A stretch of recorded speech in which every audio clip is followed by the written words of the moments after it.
책 주목. 책 주목에서 29번째로 읽어드리는 책은 세상에 포로된 교회라는 책입니다. 캘리포니아 웨스트민스터 신학교에서 강의를 하시는 마이클 호튼 목사님께서 지으신 책입니다.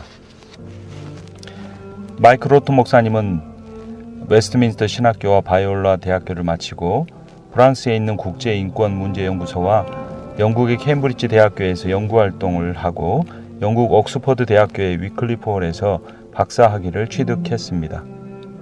조서로는 복음이란 무엇인가, 삶의 의미와 목적, 기독교 핵심, 미국제 복음주의를 경계하라, 미국제 영성에 속지 마라 라는 그런 책을 쓰셨습니다. 제목에 닿을 수 있는 것처럼 마이클 호튼 목사님은 종교개혁의 바른 신학을 계승하여 오늘날 현대 교회, 특히 미국 교회가 개혁신학으로부터 얼마나 멀어져 있는지를 밝히 드러내고 어떻게 다시 돌이켜야 하는가에 대해서 귀한 책들을 많이 쓰셨습니다. 목차입니다. 1부 문제 제기, 교회 문화 전쟁 참여를 통한 세상 개혁의 시도, 무엇이 문제인가?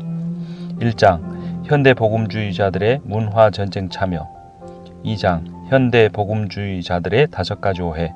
3장, 세속주의에 사로잡힌 현재 복음주의자들. 4장, 기독교 국가를 건설하는 현대 복음주의자들의 오류. 5장, 복음과 율법을 구별하지 못하는 현대 복음주의자들.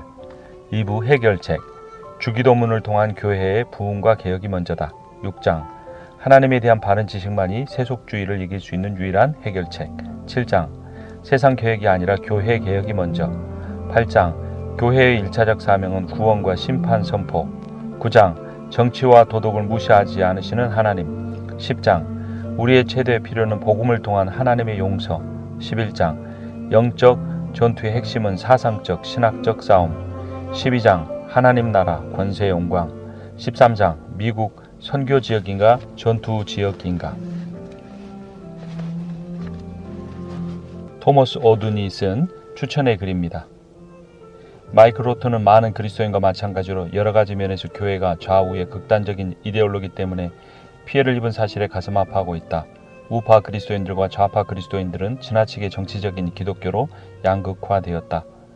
계몽주의 이래로 기독교는 자기 만족적인 개인적 영역이나 민주주의를 유지하는 데 필요한 도덕을 제공해주는 도구적인 역할 등의 문화적 기독교로 점점 바뀌어 왔다. 호튼의 강한 어거스틴주의적 신학 성향은 특히 은혜와 자유의 관계에 있어서 펠라우기우스 이전과 어거스틴 이전의 동방 정교의 전통에 의해 수정을 받아야 할 필요가 있다고 생각한다. 호튼은 기독교를 정치 사상과 동일시하는 것을 단호하게 반대한다.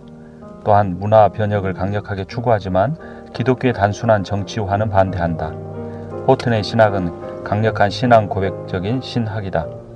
기독교가 정치 권력을 조종하려는 쓸데없는 노력을 기울일 때보다도 신앙 고백적인 역사적 기독교 전통에 충실할 때 기독교는 사회 변혁에 더 큰 영향을 미쳤다고 생각한다. 그의 입장은 알렉산더 솔제니친, 프란시스 셰퍼, 칼 헨리의 입장과 좀 더 최근의 데이비스 웰스, 존 리스, 오스기네스, 알리스터 맥그레스와 같은 작가들의 입장과 비슷하다. 그의 주요 역사적 모델은 저스틴 터툴리안, 어거스틴, 루터, 메이천과 같은 서구 기독교 사상가들이다. 그러나 누구보다도 칼빈이 그의 가장 주된 모델이다. 그의 역사 해석은 많은 점에서 헨리 체드윅, 도널드 블래쉬, 마크 놀, 레이션 해치 및 조지 마즈던 등이 제공한 역사 해석과 일치하고 있다. 그는 교회의 성장을 사회 계층화로 만들어버리며 복음을 개인화된 좋은 느낌으로 축소시키는 경향을 비판한다. 또한 그는 현존하고 있는 세상을 멀리하고 있는 전천년설의 경향에 대해서도 비판적이다. 그는 하늘에서 불이 내려오기를 기다리면서 세상의 종말을 열심히 대망하고 있는 사람들은 요나와 같이 느니웨 성이 몰락하는 모습을 바라보기를 더 선호하는 자들이라고 비판한다. 대부분의 복음주의자들이 신학적으로 제대로 준비가 안 되어 있기 때문에 지혜롭고도 영향력 있게 포스트 모던 문화의 침투에 들어가지 못하고 있다는 호튼의 지적은 정확하다.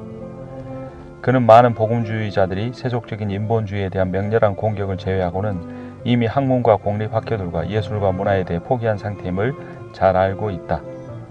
이 책은 포스트 모던 문화에 대한 복음주의적 통찰을 담고 있는 탁월한 작품이다. 나는 호튼의 경고가 진지하게 받아들여져야 한다고 생각한다. 저자 서문. 나는 복음주의적인 문제를 단순히 사회적이며 정치적인 문제로 바꾸려 하는 사회적 정치적 자유주의자의 입장으로 이 책을 쓰는 것은 아니다. 내가 제기한 질문은 20세기 말을 살아가는 그리스도인으로서 우리의 소명이 무엇인지를 다시 생각해 보자는 것이다. 그러므로 이 책은 문화전쟁에서 어느 한편을 들지는 않는다. 내가 그런 일들에 관심이 없기 때문이 아니라 일반적으로 교회가 더 이상 그 본연의 사명을 추구하고 있지 않기 때문이다.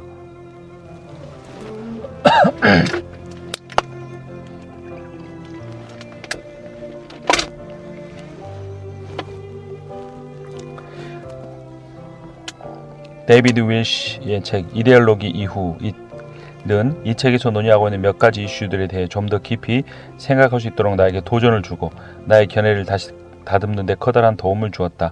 오스기네스, 캠 마이어스, 데릴 하트, 패커, 제임스 보이스, 킴 리들바거, 댄 브라이언트 그리고 에릭 그레고리는 이 책의 초고를 읽어보고서 리뷰해 주었다.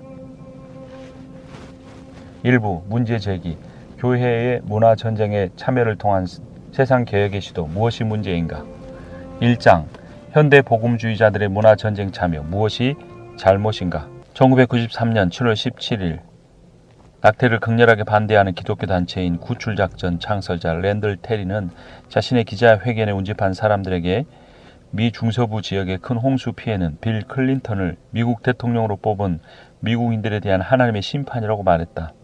그는 만약 한 해에 100만 명의 영아들을 구하기 위해 100명의 의사가 죽을 필요가 있다면 그것을 꽤 공정한 거래라고 본다고도 말했다. 자기들의 생각과 다른 것은 무엇이든지 간에 그것을 불법적인 것으로 만드는 것이라고 여기고 있는 잘못된 태도이다. 우리 시대의 최대 이슈들은 어느 한 사람이 정치적으로 우편이고 좌편이 가는 것과 아무런 상관이 없다. 진짜 분리는 한편으로 계시와 구원과 인간 역사에 대한 하나님의 주권적인 개입으로서 하나님 나라가 하늘로부터 내려오는 것을 믿고 있는 사람들과 다른 한편으로 우리가 우리 자신을 구할 수 있으며 우리 자신의 의로운 공로들을 통해 하나님 나라를 도래시킬 수 있다고 단정하고 있는 사람들이 있다는 사실이다. 미국의 대중이 정치 종교적 유형의 접근들을 가지고 종교를 대하고 있는 상황 속에서 우파 기독교는 주변으로 밀려나고 있다. 특정 정책이 만약 가난한 사람들을 돕는 일을 목표로 하고 있다면 보수주의자들은 그 정책을 지지하는 사람들을 자유주의자라고 비난한다. 세상의 우파나 좌파에 가입해서 기독교 군사로서 힘을 다해 싸워야 하는 것이다. 슬픈 것은 그리스도인들이 다른 그리스도인에게 욕설을 뱉고 있다는 사실이다. 우리는 성경적인 정당한 입장을 가져야 할 뿐 아니라 진정으로 정통적이 되기 위해서는 특정한 전략과 행동 과정을 채택해야만 한다. 어떤 사람들은 공립학교들을 지지하는 그리스도인들을 세속적 인본주의에 넘어간 사람들이라고 생각한다. 한편 홈스쿨을 하거나 기독교 학교를 지지하고 있는 부모들은 도피주의자들이며 분리주의자들이라는 조소를 받고 있다. 알렉산드로 솔제니츠는 이렇게 말한다. 우리는 정치와 사회 개혁에 지나치게 소망을 두고 있어서 우리의 가장 소중한 재산인 우리의 영적 삶에 대해서는 박탈당하고 있다는 사실조차 모르고 있다. 영적으로 심각한 이 위기에 대한 도덕적이며 정치적인 해결책에만 계속 사로잡혀서 아이러니컬하게도 실제로는 이 위기를 더욱 가중시키고 있는 것이다. 그리스도인들이 성경과 기도와 전도와 영적인 성장에 너무 깊이 빠져서 어쨌든지 간에 멸망당할 세상에 관심을 가질 틈이 없다는 것이 믿음 좋은 것의 표시로 여겨져서는 안 된다. 청교도적인 뉴잉글랜드가 세워질 때부터 1차 세계대전까지 대부분의 복음주의자들은 당시의 불순자와 마찬가지로 장래에 대해 낙관적인 믿음을 가졌었다. 인간의 본성이 완전함을 믿었기 때문이 아니라 그들의 종말관 때문이었다.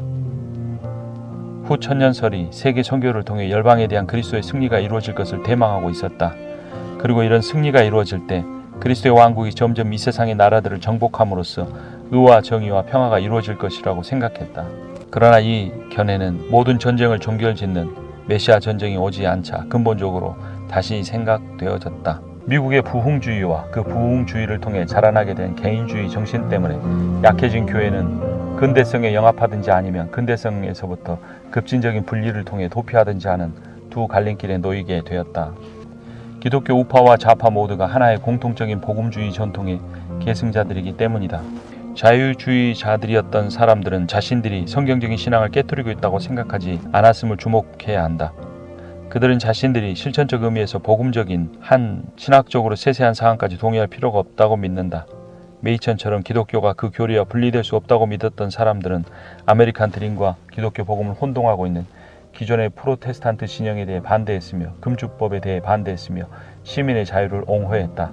프로테스탄트 주류 교단은 소위 근본주의자들과 근대주의자들로 양분되었을 뿐 아니라 근본주의자들 자신들도 세상을 긍정하고 지적 활동을 지향하고 특정한 고백적 전통에 뿌리를 두고 있었던 사람들과 본질적으로 세상을 부정하며 감정 중심이며 반지성적이며 미국적 경험과 실용주의에 일치하는 방식으로 마음에 호소하는 순회 부흥사들에게 더 관심을 기울였던 사람들로 양분되었다. 결과적으로 이 후자의 근본주의가 승리하여 발전해 온 것이다. 1970년대에 이르러서 세계를 좀 더 긍정하는 메이천의 근본주의 노선에 선 한 사상가인 프란시스 세퍼가 복음주의자들을 그들의 타세 지향적인 무활동과 이 세상에 대한 무감정에서부터 흔들어 깨웠다. 셰퍼는 창조의 교리와 그 교리에 대한 환경 문제에 대한 적용에서부터 낙태와 안락사에 이르는 광범위한 이슈들을 언급했다. 그는 인종차별주의와 환경오염에 대해서뿐만 아니라 큰 정부와 성적 방종에 대해 질타했다. 보수적인 그리스도인들이 미국을 세속적인 인본주의자들에게서 되찾고자 촉구하는 대중 집회들에 참석했다. 그 기념비적인 1976년을 뉴스위크지는 복음주의자들의 해라고 정했다. 갑자기 복음주의자들은 지미 카터 대통령 당선과 유명 사람들의 공공연한 중생 경험담과 로널드 레이건의 당선과 재선과 더불어서 자신들이 미디어에 초점이 되고 있음을 알게 되었다. 1990년대에 들어가면서 대중 집회들과 회의들에서의 자랑스러운 위세들은 많은 환멸과 실망을 남겼다. 정치 인사들은 더 이상 복음주의자들을 끌어들여야 한다는 미디어 명사들의 조언을 들으려 하지 않았다. 이전보다 훨씬 더 세속적이며 노골적으로 반종교적인 이 나라의 많은 여론 형성자들은 미국을 되찾자에 대해 거절하고 있을 뿐만 아니라 보수주의자들을 가능한 언저리로 몰아내려고 한다. 현대 복음주의자들에게는 그들의 청교도 조상들이 가지고 있었던 배움에 대한 사랑과 이 세상과 문화를 단순히 구속해야 할 영역으로서가 아니라 하나님의 창조세계의 일부로서 사랑하는 마음이 부족하다. 자체적인 신학적이며 철학적인 틀도 없이 복음주의는 세속화 싸우기에 세속적인 방법들에 의존하고 있는 것이다. 오히려 자신들도 모르게 세상의 패턴에 맞추어 가고 있는 것이다. 개혁주의 전통에서 나는 공공봉사는 지고한 부르심 가운데 하나라는 존 칼빈의 주장에 동감한다. 평범한 시민 개개인이 공공정책 형성에 훨씬 더 많은 말을 할 수 있는 사회다. 투표와 논쟁과 설득을 통해 다른 사람들에게 영향을 끼쳐야 하는 것이 책임있는 기독교 시민 정신의 내용이다. 어네스트 해밍웨이의 비극적인 삶은 우리 가운데 있는 진짜 예술가들에 대한 우리의 대접이 어떤 것인가에 대한 슬픈 자취를 보여주고 있는 또 하나의 신뢰다. 해밍웨이의 부모는 복음주의 선교사였다. 오늘날의 많은 경우 이런 배경에서 자라났지만 그 배경에 대해 반항하고 나온 사람들이 이끄는 미국 사회가 예술에 대한 보수적 그리스도인들의 태도에 대해 깊이 우려하고 있다. 우리가 공립학교 교육에 참여하는 것처럼 보이는 유일한 경우는 교사들과 학교 이사회와 그 제도 전체에 대해 공격할 때뿐은 아니었는가? 만약 우리가 지금까지 수년 동안 문화에 긍정적인 기여를 하지 못하고 우리가 해야 할 마땅한 몫을 감당하지 않았다면 우리는 문화적 위기들에 대해 종교적인 감독 역할을 할 수 없다. 미국 실용주의 교육의 아버지인 존 듀이는 매우 보수적인 기독교 가정에서 자라났다. 그러나 그는 종교 세계를 제거해 버려야 한다는 책임감을 느꼈다. 듀이가 서명한 인본주의자 선언문은 종교적 보수주의의 배경 없이는 나올 수가 없었던 것이다. 보수 쪽에 서 있는 사람들의 가장 명백한 전략적 실책 가운데 하나는 문화 엘리트를 적으로 간주한 것이었다. 그 결과 보수주의자들은 문화적인 불구자들 혹은 반동적인 근본주의자들이라는 틀에 갇히게 되었다. 그러나 현대 교회 모습과 종교개혁의 신앙은 매우 달랐다. 바흐와 핸델, 렘브란트와 뒤로, 멘델슨, 크라나흐, 존던, 존 밀턴, 허버트, 존 버년 및 헤아릴 수 없는 많은 고급 문화의 천재들은 개혁주의의 깊은 영성을 문화적으로 사람들에게 심어주었다. 그것은 복음이 개개인의 소명의식과 모든 노동자에 대한 신성한 가치를 강조함으로써 세상을 포용했기 때문이었다. 개혁주의자들이 신학을 확실히 고수했을 때 문화적 엘리트를 형성하고 있었지만 그들이 하나님 중심의 신학과 일관성 있는 신학에 대한 추구를 포기하면서 문화적인 엘리트가 되는 일도 포기하고 말았다. 복음은 다양한 문화 가운데서 승계되어 왔다. 복음은 종종 압제 아래 번창했으며 번영 아래서는 쇠약해졌다. 클린턴이 진짜 성경을 믿는 신자임에 틀림없다고 기독교 신문에서 말했다. 왜냐하면 그가 교회에서 찬송가를 부를 때 울었기 때문이라는 것이다. 기독교 우파 한 지도자는 말했다. 그가 찬송가를 부르면서 울든지 울지 않든지 나는 개의치 않소. 내 관심은 낙태에 대한 그의 입장이 무엇이냐 하는 것이요. 그가 그리스도에 대해 무엇을 믿고 있는가가 중요하다는 의미였다. 하나님과 인간 본성 및 정체성 및 삶과 역사의 의미, 악과 구속의 문제에 대한 기독교의 이해는 어떤 문화를 더 좋게 형성시켜 줄 수는 있을 것이다. 그렇지만 기독교는 문화 자체는 아니다. 그럼에도 불구하고 역사는 기독교 진리와 그 진리의 절대적인 가치들에 대한 호소들이 악을 정당화하기 위해 얼마나 쉽게 오용되었는지를 보여주고 있는 엄청난 증거들을 가지고 있다. 현대인들이 얼마나 자주 십자가 운동에 대해서 언급하면서도 기독교가 민주주의와 관영 등에 대해서는 아무런 상관이 없는 것처럼 취급하고 있는가 하는 것이다. 그러나 그리스도가 인간 역사의 종국에 재림하시기 전까지는 구속받은 문화란 존재하지 않을 것이다. 기독교 우파의 활동적인 리더인 팀 라헤이는 1980년대 복음주의 전략을 지성을 놓고 벌리는 전투라고 약술했다.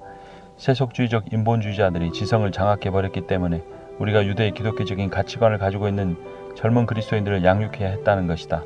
이런 싸움은 신학적인 것이 아니라 도덕적인 것이어야 한다는 주장은 잘못됐다.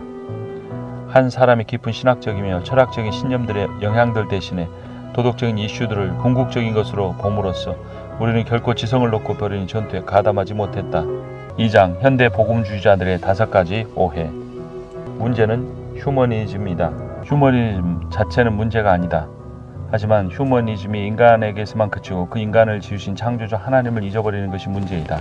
아드퐁테스, 즉 원전으로 돌아가자는 구원은 르네상스의 외침이었다. 고전적 인문주의 가운데 훈련을 받은 개신교 개혁가들은 그 부르심에 응답했다. 청교도들이 쇠퇴에 가던 옥스퍼드와 케임브리지를 재건하고 전 세계 하버드를 세웠을 때 그들은 성경만 가르쳤던 것이 아니었다. 3장 세속주의에 사로잡힌 현대 복음주의자들. 많은 복음주의자들은 세속적 휴머니즘을 공격하고 있지만 사실상 복음주의 운동은 현대 세속 문화의 사상에 거의 사로잡혀 있다. 제퍼슨, 페인, 애덤스와 같은 사람들이 얼마나 노골적으로 성경적 기독교의 초자연주의를 공격했으며 제퍼슨 자신은 직접 그와 같은 초자연적인 언급들을 아예 잘라내버린 자기식의 성경을 만들었다. 이것이 바로 세속화의 본질이다. 세속화는 초자연성에 대한 인정을 배제시켜가는 과정이다. 이성은 계시의 어떤 자리도 부여하기를 거절하며 자연은 은혜를 취소해버린다. 그리고 도덕이 구원을 대신한다. 이것이 바로 미국의 건국 신조 가운데 전부는 아닐지라도 많은 사람이 가지고 있었던 이신론적인 종교였다. 미국 건국 시조들에 대해 그 점을 말하는 것과 현대 복음주의자들이 사고 패턴에 들어맞는 생각을 하고 있다고 주장하는 것은 상당히 다른 문제다. 그렇지만 기독교 우파의 지도자들이 건국 시조들의 신앙 형태로 되돌아가는데 그다지 어려움을 느끼지 않고 있는 이유 가운데 한 가지는 이신론적인 도덕주의가 점점 기독교의 설교와 출판과 방송과 담론의 주제가 되고 있기 때문이다. 종종 우리는 새로 크리스찬이 된 사람들을 대상으로 해서든지 일반 대중을 상대로 해서든지 세속주의의 용어를 빌어서 도덕 캠페인을 벌인다. 즉 하나님의 법이 행복을 낳으며 자기 성취를 가져온다는 것이다. 결국 하나님은 우리에게 가장 좋은 것을 주시기를 바라신다고 말한다. 그러나 이런 주장은 하나님의 법이 우리의 행복을 위해 존재하는 것이 아니라 하나님의 행복을 위해 존재하는 것이기 때문에 신학적으로 결점이 있을 뿐 아니라 도덕적인 설득의 맥락에서도 불충분하다. 과거의 설교들은 죄와 은혜에 초점을 맞추었다. 그러나 이제 설교들은 종종 중독, 회복, 느껴지는 필요들, 여타의 심리학적 범주들에 더 많은 관심을 기울이고 있다. 성경이 하나님의 성품과 사람과 그리스도 안에서의 하나님의 구원 행동에 대한 진술들로 가득 차 있는 한 신학에 대한 거부는 곧 성경에 대한 거부다. 성경은 하나님과 자아와 인생 및 역사의 의미에 대한 핵심적인 물음들에 대해 단호하게 선언한다.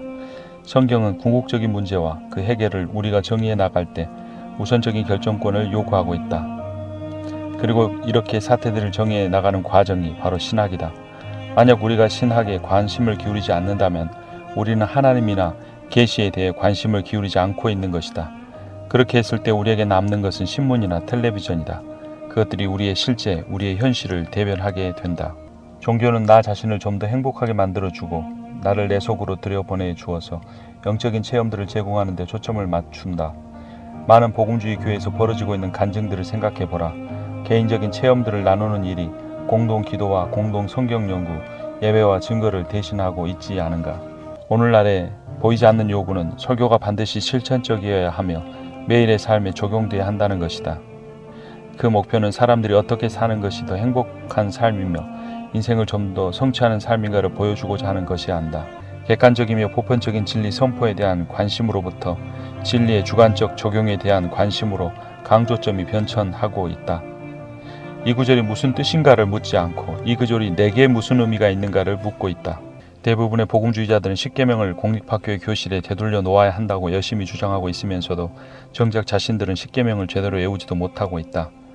실제로 내가 일하고 있는 기관에서 행한 일련의 인터뷰 가운데 복음주의 회의에 참석했던 몇몇 응답자들은 십계명을 말해달라는 요청을 받고 자기들이 외우지 못한다는 사실을 깨달았을 때 간단히 이렇게 대답했다.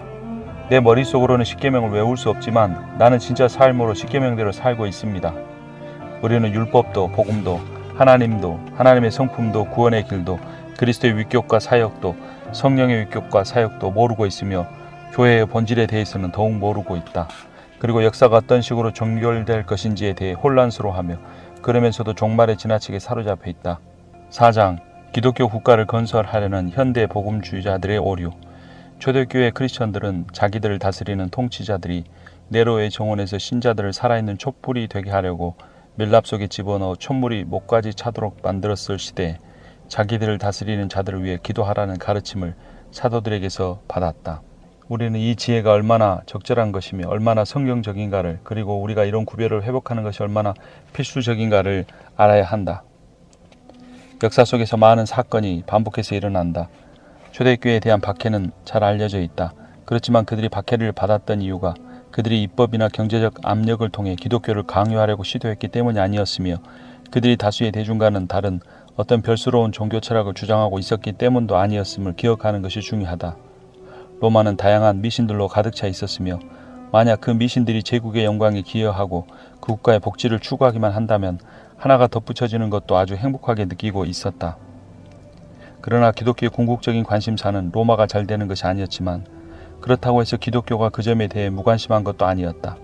초대교회 크리스천들은 자기들을 다스리는 통치자들이 자신들을 괴롭게 하고 순교하게 하던 시대에 그들을 위해 기도하라는 사도들의 가르침을 받았다.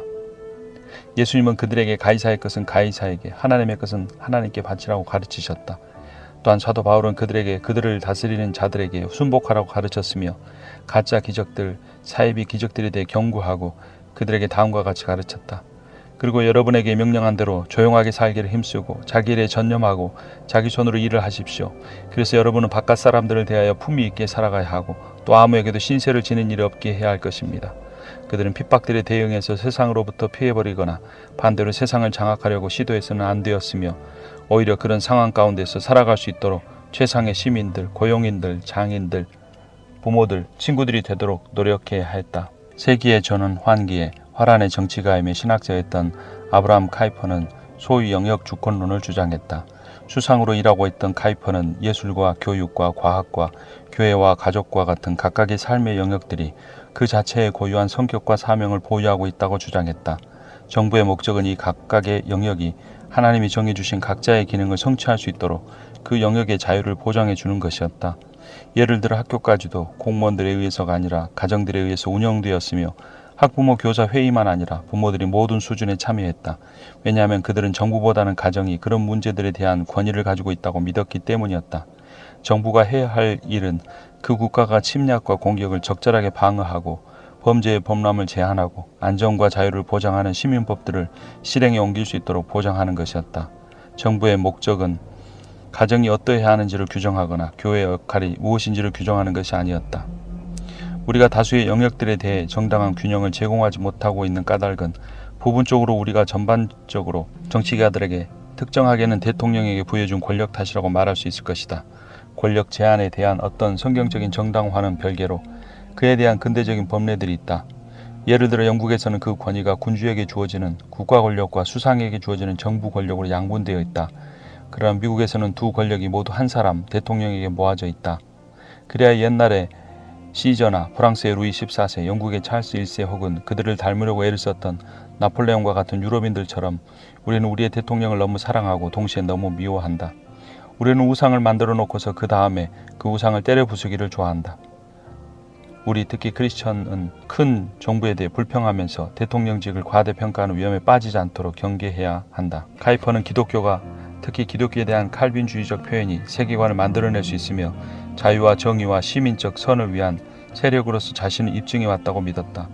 그럼에도 불구하고 카이퍼 자신은 인간의 왕국이 세속적인 진보나 종교적이고 도덕적인 열정들을 통해 하나님 나라에 도달한 적이 있다는 환상을 결코 가지지 않았다. 하나님은 일반 은혜를 통해 이 세상 가운데 있는 악을 억제하시는데 이런 일반 은혜에도 불구하고 이 두 도성 사이의 반립적 관계는 언제나 그둘 사이의 융합을 불가능하게 만들고 있다고 주장했다. 그러므로 기독교는 세상을 이해하고 세상의 타락의 운동을 억제할 수 있는 새로운 렌즈를 제공할 수 있지만 이런 것이 하나님 나라 활동은 아니다. 그런 활동은 단순히 그 사회가 최악으로 되지 않도록 하나님의 제재를 통해 그 사회를 보존하는 것일 뿐이다. 이런 안목은 인간은 선하기 때문에 선한 사회적 구조만 있으면 된다고 주장하고 있는 현대적 이단설을 너무나 쉽게 수용하고 있는 이때에 우리가 깨달아야 할 중요한 안목이다. 정치에서의 한 사람의 크리스천의 소명은 어떤 기독교적인 사회를 창조해 내려는 데 있는 것이 아니라 단지 악을 억제하는 데 도움을 주려는 것이라고 말한다고 해서 그와 같은 부르심의 중요성을 폄하하려는 것은 아니다. 불의와 악을 억제한다는 것은 결코 작은 일이 아니다. 그럼에도 불구하고 어떤 사회적이며 도덕적이며 정치적인 활동으로도 한 사회가 영적으로 다시 바르게 형성될 수는 없다. 교육의 목적은 성품을 형성하기 위한 것이 아니라 자녀들에게 어떻게 생각하는가를 가르쳐주고 우리에게 가능한 지식의 넓은 범위를 의식할 수 있도록 도와주려는 것이다. 따지고 보면 나치들도 매우 잘 교육받았던 서구 문화의 문화적 보존자들이었다.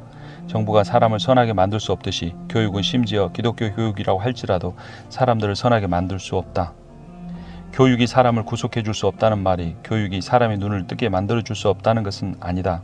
하지만 우리가 기대해야 할 것은 하나님 나라의 복음과 하나님의 말씀이지 교육이 아니라는 것은 분명히 알아야 한다. 5장 복음과 율법을 구별하지 못하는 현대 복음주의자들. 오늘날 우리는 율법과 복음을 혼동하고 있다. 갈라디아 교인들도 그랬으며 중세 교회도 그랬다. 우리는 율법을 희석시켜 왔으며 그래서 율법이 그다지 엄하지 않게 되었다. 하나님은 더 이상 그처럼 엄격한 마음과 지성과 육체의 성결과 순결을 요구하지 않으시는 것처럼 되었다. 우리가 하나님에게 우리의 최선의 것을 주면 나머지는 하나님이 알아서 하실 것이라는 것이 바로 오늘날 우리가 흔히 듣고 있는 메시지다. 어쨌든지 율법은 우리 자신의 유익과 우리 자신의 행복과 성취를 위해서만 있다. 그렇지 않은가? 그래야 율법에서 그 무서움이 줄어들었듯이 복음에서는 용서와 칭의에 자유케 하시는 말씀이 줄어들게 되었다. 십자가는 우리 죄악에 대한 하나님의 의로운 진노의 판결을 만족시키는 것으로 이해되지 않고 하나님이 얼마나 우리의 가치를 생각하고 계신가를 보여주고 있는 표시로 이해되고 있다. 율법은 제거되었으며 복음은 좀 더 용이하고 좀 더 사용자 중심으로 만들어진 새로운 법이 되고 있다. 물론 우리는 법이라는 용어를 사용하지 않고 그 대신 원리, 단계, 그리고 공식과 같은 단어를 선택해서 쓰고 있다. 물론 우리는 율법에 순종함으로써 구원받는다고 말하는 것보다는 더 잘 알고 있을 것이다. 그렇지만 우리는 이런 원리나 단계를 따름으로써 승리할 것이다 라는 말이 바로 그 말을 새롭게 알고 있는 것이다. 우리는 율법을 부드럽게 만들었으며 그 결과 우리의 설교나 가르침에는 복음과 율법이 거의 구별되지 않고 있을 정도로 복음을 하찮게 만들어버렸다. 우리가 기억해야 할 것은 율법을 따르려고 했던 갈라디아 교인들이 복음도 완전히 포기했던 것은 아니라는 사실이다. 그들은 단지 복음에 자신들의 관습과 전통을 덧붙이고서 이방인들에게 그 전통과 관습을 구원에 있어서 본질적인 것으로 채택하라고 요구했을 뿐이었다. 그러나 지금 우리가 행하고 있는 일이 바로 그런 일이 아닌가? 나는 주류 교회들의 자유주의자들과 보수적 복음주의자들이 그렇게 하고 있음을 제시하려고 한다. 우리는 복음을 보수적 복음주의자들로서 특정한 정치적 제휴와 동일시하고 있다는 점에서 갈라디아 교인들을 따르고 있다. 갈라디아 교회에서 나타났듯이 노골적인 인종차별주의를 드러내고 있다. 내가 말하고 있는 인종차별주의는 정치적으로 올바른 운동의 정예부대가 간주하는 그런 종류의 인종차별주의가 아니라 누구나 그렇다고 간주하는 인종차별주의다. 말하자면 당신은 바로 옆집의 흑인이나 히스패닉 이웃을 두고서 기꺼이 살겠는가 라고 말하는 인종차별주의다. 남침례 교도들과 백인 복음주의자들은 가장 먼저 그렇게 살 수 없다고 말하는 사람들이었다. 아마도 바로 이런 이유 때문에 복음주의 전국연합과 흑인 복음주의 전국연합이 여전히 따로 있는 것 같다. 그리고 바로 그런 이유 때문에 우리가 복음주의라는 단어를 생각하면 어떤 문화적이며 인종적인 다양성도 마음에 떨어지지 않는 것이다. 2부 해결책, 주기도문을 통한 교회의 부흥과 개혁이 먼저다. 6장, 하나님에 대한 바른 지식만이 세속주의를 이길 수 있는 유일한 해결책이다. 하늘에 계신 우리 아버지, 만약 하나님의 초월성을 무시한다면 하나님은 당신과 가장 가까운 친구를 확대한 인물이 되어버린다. 만약 우리가 하나님의 내재성을 무시한다면 하나님은 우리가 도저히 개인적인 관계를 가질 수 없는, 알려질 수도 없고 알 수도 없는 먼 거리에 있는 존재가 되어버린다. 탕자의 비유에서 예수님은 우리에 대한 성부 하나님의 사랑에 대한 그림을 하나 제공하신다. 가족을 저버리고 떠나 술과 여자와 노래에 자기의 상속받은 유산 전체를 다 탕진해버린 그 아들은 마침내 제정신을 차리고 그저 종노릇이나 하겠다고 집으로 돌아온다. 그런데 아버지는 아직도 거리가 먼데 그를 보고 추근히 여겨 달려가 목을 안고 입을 맞춘다. 그 아들은 자기가 아버지의 배척을 받아도 마땅하며 종으로라도 받아준다면 감지덕지하겠다고 생각했다. 그러나 아버지는 측은한 마음이 가득 찼다. 그리고 그 아버지는 종들에게 이렇게 말했다. 빨리 서둘러서 제일 좋은 옷을 내어다가 입히고 손에 가닥지를 끼우고 발에 신을 신기라. 그리고 살진 송아지를 끌어다가 잡으라. 우리가 먹고 즐기자. 이 내 아들은 죽었다가 다시 살아났으며 내가 잃었다가 다시 얻었노라 하니 저희가 즐거워하더라. 마찬가지로 우리는 죄와 허물로 죽었었다. 그리고 다른 이들과 같이 본질상 진노의 자녀였다. 궁일이 풍성하신 하나님이 우리를 사랑하신 그 큰 사랑을 인하여 허물로 죽은 우리를 그리스도와 함께 살리셨다. 또 함께 일으키사 그리스도 예수 안에서 함께 하늘에 앉히셨다. 이는 그리스도 예수 안에서 우리에게 자비하심으로써 그 은혜의 지극히 풍성함을 오는 여러 세대에 나타내게 하려 하심이었다. 7장, 세상 개혁이 아니라 교회 개혁이 먼저이다. 주의 이름이 거룩히 여김을 받으시오며. 교회가 개혁해야 할 일정의 첫 번째 임무는 도덕이 아니라 신학이다. 하나님의 심판을 맨 먼저 받게 될 대상은 세상이 아니라 교회라는 것이다. 결국 따지고 보면 어째서 사회가 오늘날 하나님의 이름을 진지하게 여겨야 하는가? 하나님은 당신을 사랑하시며 당신의 삶에 대한 놀라운 계획을 가지고 있다. 라는 현대 복음주의의 이 범퍼 스티커가 말하고 있는 것은 무엇인가? 하나님은 나와 함께 비행하는 동료 조종사입니다. 예수님에게도 한번 기회를 주십시오. 하나님을 한번 만나보십시오. 예수님이 진짜입니다. 당신을 위한 이 보혈을 보십시오. 하나님은 멋지십니다. 그가 나의 아버지십니다. 이런 하나님을 세일즈 하는 가짜 복음이 난무하고 있다. 그러는 동안에 설교자들은 도덕개혁 운동들을 통해 하나님 나라로 인도해 드리려고 애를 쓰고 있다. 정치가들과 종종 설교자들 자신도 기이한 도덕적 스캔들에 휘말려 있으면서 말이다. 아무도 하나님에 대해서 이야기하지 않는다. 하나님의 속성들이나 하나님의 자기 계시나 선택하시고 구속하시고 의롭다 하시고 성화하시는 일을 통한 구원의 행동에 대해서도 말하지 않는다. 그것이 문제이다. 주의 이름에 관심이 없다는 것이다. 지금까지 우리는 두 왕국 하늘나라와 이 땅의 나라들을 구별했으며 궁극적인 이슈들과 부차적인 이슈들을 구별했다. 궁극적인 것들은 죄, 구속, 은혜와 같은 것이며 부차적인 이슈들은 정치, 도덕, 정의와 같은 것이다. 특별계시에는 하나님의 보편적인 구속력을 지닌 의지에 대한 표현인 십계명과 자연계시에 표현되어 있는, 즉 양심에 표현되어 있는 동일하게 보편적인 구속력을 지니고 있는 의지를 구별해야 한다. 마지막으로 우리가 하나님의 인정을 주장할 수 있는 보편적인 구속력을 가진 원칙들과 하나님의 인정을 주장할 수 없는 지역적인 구속력을 정책들과 구별해야 한다. 8장, 교회의 1차적 사명은 구원과 심판 선포이다. 주님의 나라와 주님의 뜻을 구하라. 주님의 나라가 임하시오며 주님의 뜻이 하늘에서 이루어진과 같이 이 땅 위에서도 이루어지옵소서. 주기도문의 이 강구는 신자들로 하여금 하나님께 하늘을 땅으로 보내주시기를 탄원하도록 권하고 있다. 에덴 동산에서 하나님 나라는 에덴이었다. 땅 위에 있는 하늘, 이 옛 낙원은 하나님이 자신의 거룩한 피조 세계 가운데서 자신의 거룩한 임재를 유지하셨던 곳이었다. 아담이 동물들의 이름을 지어주고 동산을 가꾸며 하나님이 돌보도록 그에게 남겨주신 땅에 대한 그의 청지기 역할을 감당했을 때 노동은 일종의 즐거움이었다. 그 일은 즐거움을 안겨다 주었다. 그러므로 문화, 세상, 인간의 체험과 야망, 노동과 그의 소명 등의 개념들은 타락의 저주가 아니라 창조의 은혜로운 하나님의 선물들이었다. 자연 자체가 아니라 그러나 자연이 인간과 함께 부패하게 되었다. 우리가 몸 육체를 가지고 있기 때문에 혹은 우리가 세상에 있기 때문에 혹은 물질과 쾌락을 가지고 있는 자연의 영역에 둘러싸여 있기 때문에 악한 것이 아니다. 오히려 우리가 악한 것은 아담의 치명적인 선택 이래로 우리가 부패한 채로 태어났기 때문이다. 믿는 자들을 이토록 뒤흔들어 놓는 것은 자연 그대로의 자연의 영역이 아니라 타락한 피족의 전체, 즉 영적인 세계와 물질적인 세계 전체이다. 아담과 하와가 타락하자 하나님은 그들을 심판하셨다. 그리고 그들과 함께 우리 모두를 심판하셨다. 출산의 즐거움도 출산의 고통과 뒤섞이게 되었다. 문화는 더 이상 하나님 나라와 연결되지 않게 되었으며 악과 재앙들이 뒤섞이게 되었다. 이런 영역들이 약한 것이 아니라 타락과 죄악된 상태의 저주가 세속적이거나 신성한 모든 영역을 안식의 자리가 아니라 전쟁터로 변모시킨다. 에덴은 예루살렘 즉 평화의 도성이었으나 하나님이 인류를 심판하시고 하나님의 도성을 하늘로 복귀시킴으로써 에덴은 더 이상 땅 위에 있는 거룩한 장소가 되지 못하게 되었다. 그럼에도 불구하고 이것은 하나님 나라가 전적으로 배제되고 결여되었다는 뜻이 아니다.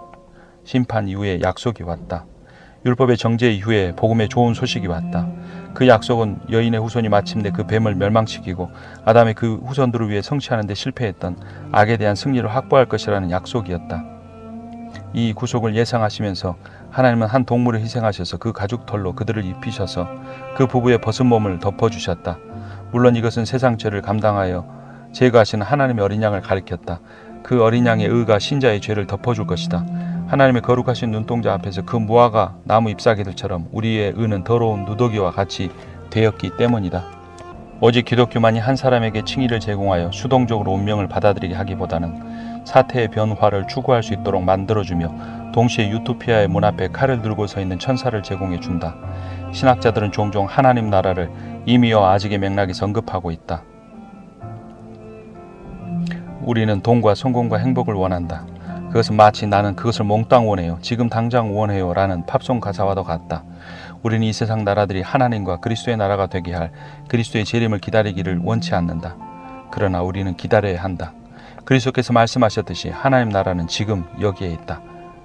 그러나 그 나라는 영적이다. 그리고 우리는 에덴 동산과 이스라엘이 그림자로서 보여주도록 의도되었듯이 어느 날 유토피아가 이루어질 것을, 이 땅의 나라가 그리스도의 나라가 될 것이라는 약속을 가지고 있다.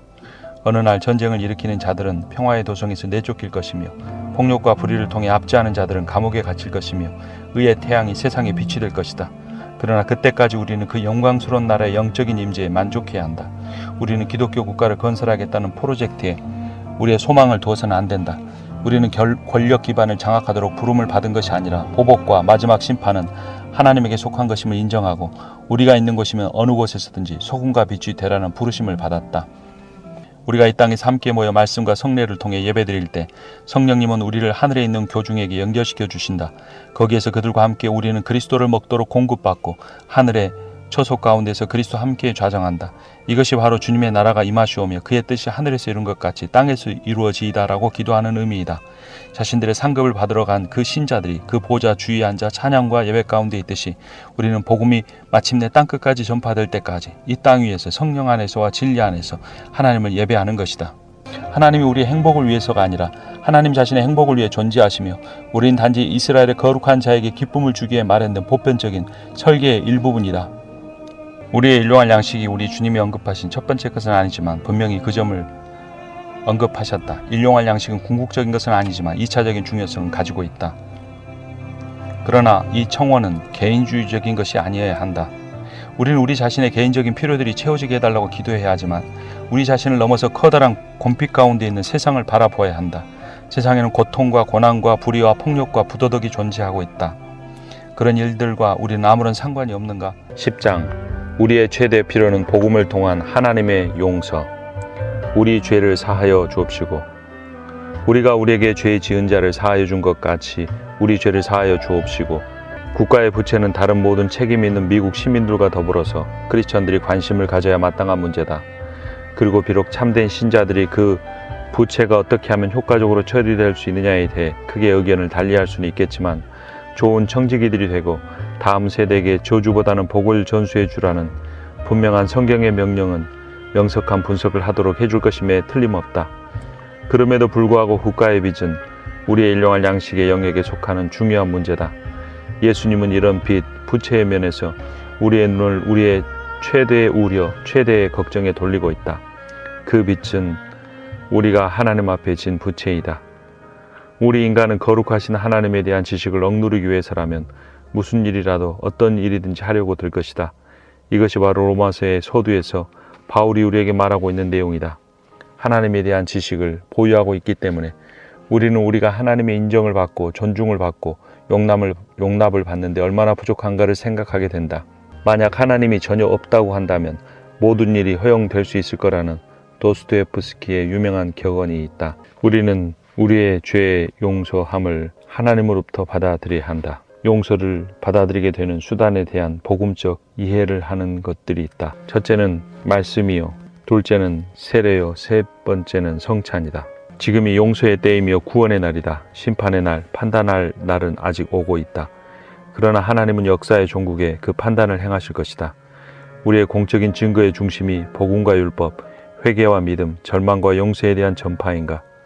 우리는 진정으로 오늘날 우리 땅의 최대의 필요는 사람들이 십자가에 대한 믿음을 통해 거룩하신 하나님과 화목해 되는 것이라고 믿고 있는가?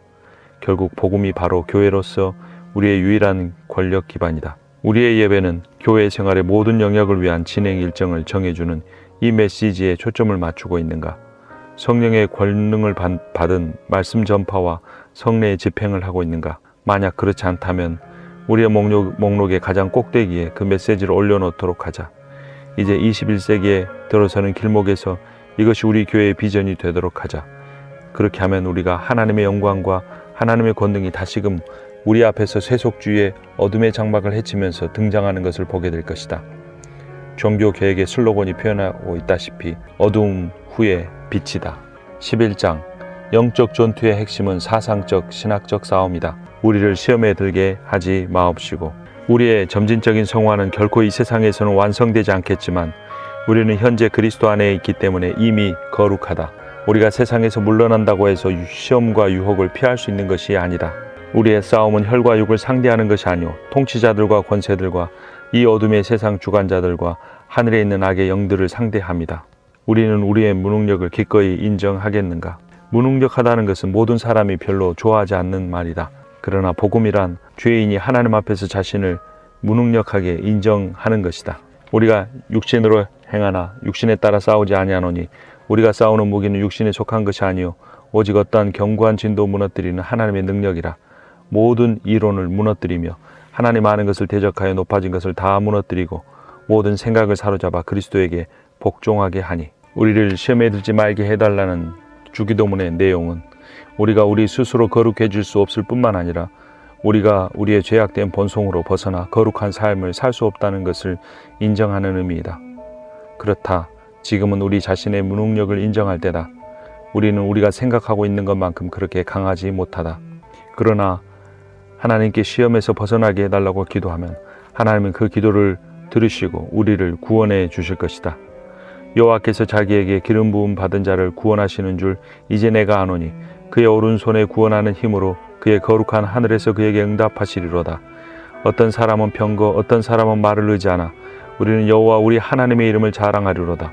그들은 비틀거리며 엎드러지고 우리는 일어나 바로 서도다. 12장 하나님의 나라 권세 영광. 우리는 하나님을 아버지라고 부를 수 있다.